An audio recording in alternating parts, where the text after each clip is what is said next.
Hello, team. I gotta get going on this old chair. Stay tuned. I'm going to be putting a double thickness of burlap on this side, on this arm, and it'll look burlappy from the outside. I'm going to staple that on with my new staple gun. This guy. All right, wish me luck.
Okay, enough with that.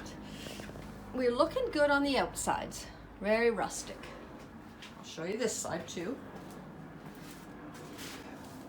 Nice and rustic. Of course, I can see through it. So I've added this little bit of stronger fabric. I've just tacked it in a couple of places. You know, this white stuff. Just so that, you know, little boys won't stick their toys right through this burlap, just for a little added strength. Just quickly tacking it with my really bad little Stanley tool. Don't buy this if you're trying to put it in old wood. I'm not sure the reason. Maybe the wood is just hard. Maybe the stapler's weak. Maybe the staples are too short. But I don't think so. They just buckle. Pooh, Stanley. Boo-hoo.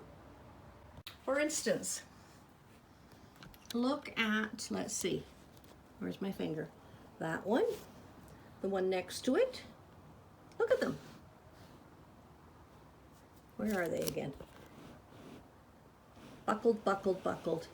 Ridiculous. Okay, so now I'm getting some parts that I extracted from that old blue chair called Doris. Remember Doris? Well, some of her good clean stuffing. I'm going to use those on these arms, but first I'm taking, you know, a bit of foam with a bit of batting semi-attached, and I'm just going to wrap it around the old arm. I'm going to carve out, when I get to here, I'm going to like tuck that back. I'm going to bring that over. I've already started on this side, tacking it down, so it kind of comes over the edge a little. Let me turn you around. It's kind of coming over the edge a bit, and then I'm going to add a big wad of really heavy padding. Maybe I'll, you know, thin it down a bit. It's multi-layered, like a lasagna. I can take a couple of lasagna noodles off if it's too thick. Put that on so that, you know, the arms are nice and welcoming. I don't want to be feeling wood. And then I've also got this little bit of stuff from Walmart, this sort of quilt batting.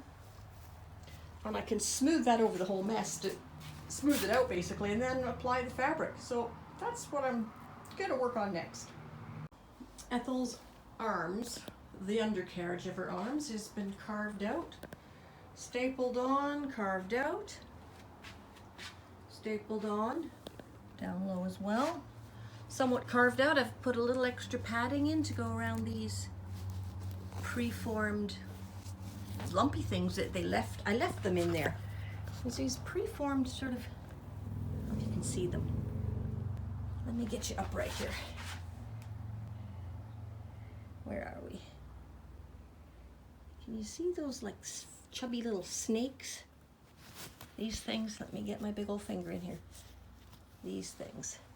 They kind of provide a bit of a backbone to, I put some extra stuffing in behind there to kind of pad them, but I want to leave enough room that I can get my fabric, folded over fabric in here and stapled to wood. Not stapled, tacked.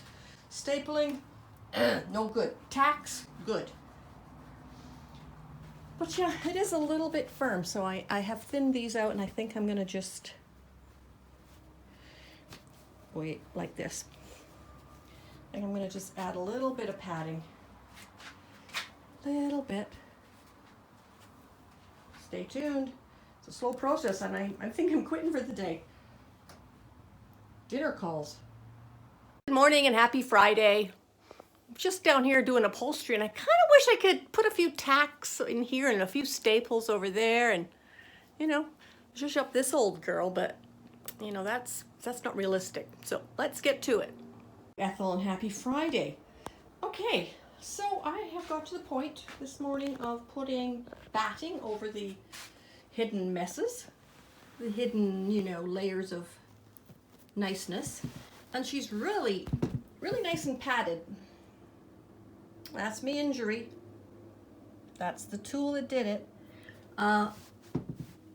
Yeah, so I've kind of tacked it on where I can, because it's really hard to get my stapler and my staples to go through this thickness. So they just pop right off. It's terrible. So yeah, I've tucked them around the back, the batting, and I'm gonna overlay all of this with fabric, which I'm gonna make time for today to cut, and start attempting tacking that on. But at least she's got some good coverage on her old bones, because you know, you don't want to feel that wood. Nobody wants to hug an old bony girl. We always like a little padding, a little upholstery to grab onto, don't we? Is that rude? It's the truth though. We like a little comfort. So then I got my fabric. I looked for some bits that didn't have any bleach marks on them, and I did a rough measure, 26 wide, 25 long. I cut myself 2 pieces here on my handy dandy workbench. Yeah, and I will take them and I will place them on here. Fold the bottom edge over and try tacking in this awkward position and jam some in back in there. And when I get to the front, woo, heaven help me. Okay, wish me luck.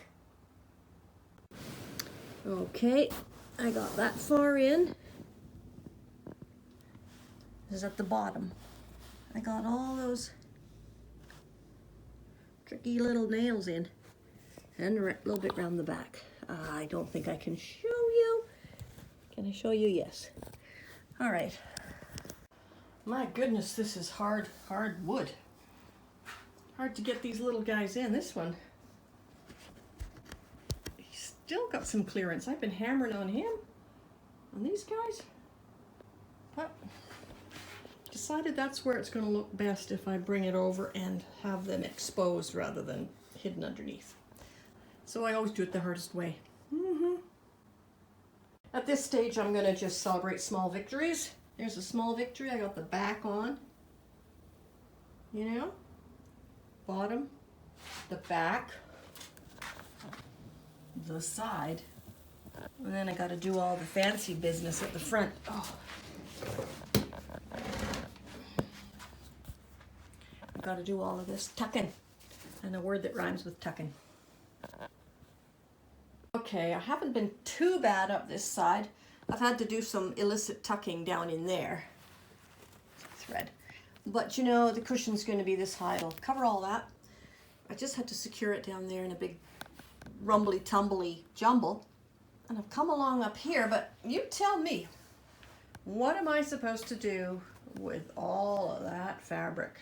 How am I gonna I'm gonna have to make little folds. Ah! Woo, look at this. Would you look at this? Learning by doing. That's as good as I can get it. It's homemade looking, homemade by me. Fold it over, you know, that way, fold it over a couple times that way. Smash some tacks in there. That's how it's gonna be. That's Ethel's rough and ready look. I need some dinner. Sayonara for now. Catch you on the flippity flip. Another day, another arm. I got up under there. You know, it was not without its problems. Those are a little close together. I split the wood a tiny bit there. Around the back I go. I got that on. And of course, down under there, I don't know if you can see all of that. So, all that remains is... Okay, where are we? Where are we, guys? I'm backwards. All that remains is this fancy area. I'm going to push on till I get it. Ladies and gentlemen, let me present two-armed Ethel. Woohoo! Ethel, 2 arms. Yeah, she is coming along. This was a bitch of a job. Didn't enjoy it, but it's done. She has 2 beautiful arms. Taking a break.